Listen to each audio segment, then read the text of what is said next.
Thank you for tuning in to the Victory is Greater Than the Struggle, an ex-lesbian podcast with myself, your host, Jessica Newsom. So today we're going to be talking about Cain and Abel. You're going to love this, okay? So we're looking at Genesis chapter 4, and it says this, Verse 2, okay? 2.5. It says, when they grew up, Abel became a shepherd while Cain cultivated the ground. When it was time for harvest, Cain presented some of his crops as a gift to the Lord. Abel also brought a gift, the best of the firstborn lambs from his flock. The Lord accepted Abel and his gift, but he did not accept Cain and his gift. This made Cain very angry, and he looked dejected. "Why are you so angry?" the Lord asked Cain. "Why do you look so dejected? You will be accepted if you do what is right. But if you refuse to do what is right, then watch out. Sin is crouching at the door, eager to control you, but you must subdue it and be its master." I love this. So I want to look at the offering that both of these sons presented to God. It says that Abel presented the best of what he was doing, right? So Cain was a tiller of the ground. Abel, he was a shepherd of the flocks. And so Abel gave the best of what he had. He gave the fattiest portion. He gave the firstborn, right? He gave the best of what he had produced during the harvest, okay? And Cain gave some of his produce that he had that he had harvested, right? And so they both gave to God, but one gave their best. One gave their best. And so I want to look at this and just ask us, are we giving to God a Cain offering? Or are we giving him an Abel offering? I'm talking about if our lives were an offering to God. Look at your entire life. If that was an offering to God, are you giving him the best, or are you giving him some of you? Are you giving him the best of you? Are you giving him your time? Are you giving him, are you spending quality time with him? Are you worshiping? Are you growing in the things of God? Are you developing a relationship? Or are you giving him some of you? You're giving him just a little bit of you because you got to watch Netflix. You're giving him a little bit of obedience because you're kind of like the sin that you're entangled in just a little bit. Okay? So if your life was an offering, what does that look like? Now, I know that we aren't perfect. I know that we are not perfect. I am not out here always giving God an Abel offering, giving him the best of me 24/7. I fall short daily, and so do you, right? But it's all about our heart, where it's positioned, and our desire and tenacity to try our best to do what God is asking us to do, right? God could be telling you, hey, I really need for you to start spending time with me every morning. And we feel that conviction, we feel that tug, but we just kind of say, no, I'm just going to sleep in a little bit longer. No, grace will probably cover it. God will forgive me. That's not giving him our best. So how are we desiring for our lives to move forward and get better, and for us to get healthier, and for strongholds to break off, if we aren't giving him our best, or trying to give him our best, right? And so we really have to take a look in the mirror when it comes down to this in our life. And this is what verse 7 says. I love it. If you do what is right, won't you be accepted? Now, God accepts you. He accepts you. And I say this over and over again. He loves you no matter if you're doing good or if you are doing wrong. He loves you. He created you. He put you here on this earth. You were born the year that you were born for a purpose. You were born to the parents that you were born into for a purpose, right? God put you here in this time and space for a reason. And so he desires for us to seek him out, search him out, so we can discover our purpose here on earth, so that we can become the men and women that he's called us to be, so we can go out and affect this world for Jesus instead of letting the world affect us and change us for the worse, okay? And so it says again, verse 7, if you do what is right, won't you be accepted? But if you do not do what is right, sin is crouching at the door. Its desire is for you, but you must rule over it. It does not say that sin will go away. It does not say that you will never struggle. It doesn't say that. There are things that we overcome and then we no longer struggle with, and that's amazing. But there's other things to where we really have to rule over that. Rule over our flesh, subdue our flesh. Sorry, I'm tongue-tied today. We have to subdue our flesh and submit ourselves unto the obedience of Christ Jesus, right?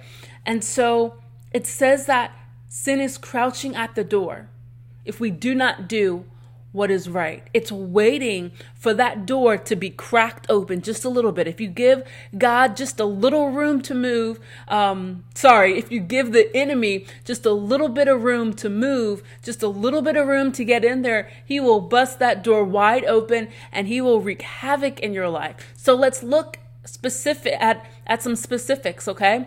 Let's talk about lust. I see this as such a big one, okay? Lust. If we give the enemy a little bit of room, what does that look like in our life? Maybe just a little bit of porn. We'll just watch a little bit of porn. Maybe it's not as drastic as that. Maybe it's subtle. Maybe it's God saying, I want you to spend time in worship to me in the morning. Just give me a little bit of time. But we say, no, I got stuff to do. And if we were obedient to that, we would be subduing our flesh unto the obedience of Christ.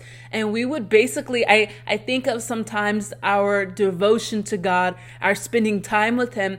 It's like we are charging up our battery so that when the enemy comes, we have enough fuel in our tank to say, no, not today, Satan, right? To where we rule over sin, rule over our flesh instead of our flesh and sin ruling over us. So that devotion time in the morning that we keep ignoring, God's like, I'm trying to help you to understand and to learn that greater is he that is in you than he that is of this world. I'm trying to get you to understand and learn that you have the power of life and death at your tongue, right? You speak those things out. Angels are commanded to go and do what you have said, right? As long as it's under my authority, within my authority, within the parameters of the parameters that basically I've set for you in the Bible, right? I've given you the power to go do. I've given you the power to rule. I've given you the power to be.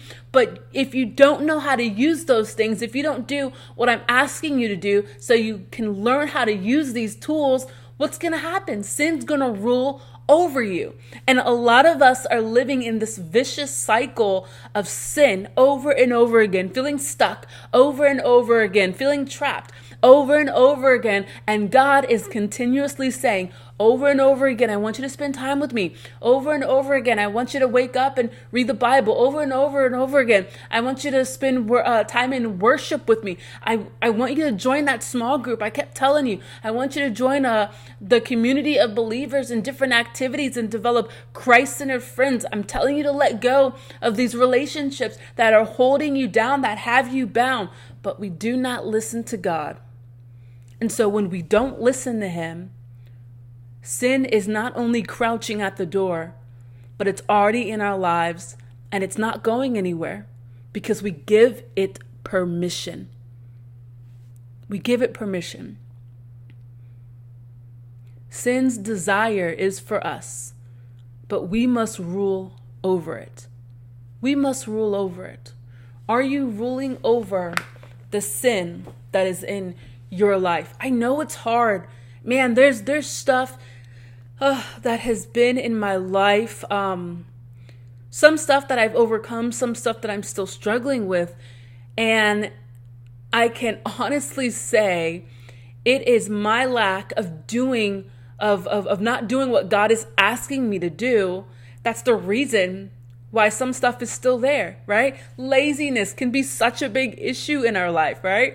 We're just like, well, everything's going good.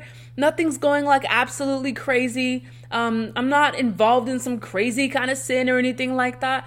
I just, don't spend enough time with God like I should. And God's like, okay, I know things are going good. That's awesome. But I have so much more in store for you. I have so much laid out and prepared for you if you'd only be obedient to just spending time with me. No more excuses. No more excuses for holding on to lust. We say that we want to let it go, but we can see in our lives that there's part of us that does not want to let it go. There's part of us that holds on to it because it's familiar, right? People who struggle with homosexuality hold on to lust because even though we aren't doing it out here, if we could do it in our mind, right? If we could do it in our heart, it fulfills some type of need and gratification that we aren't getting by following God because we don't want to wait in His timing for change to come.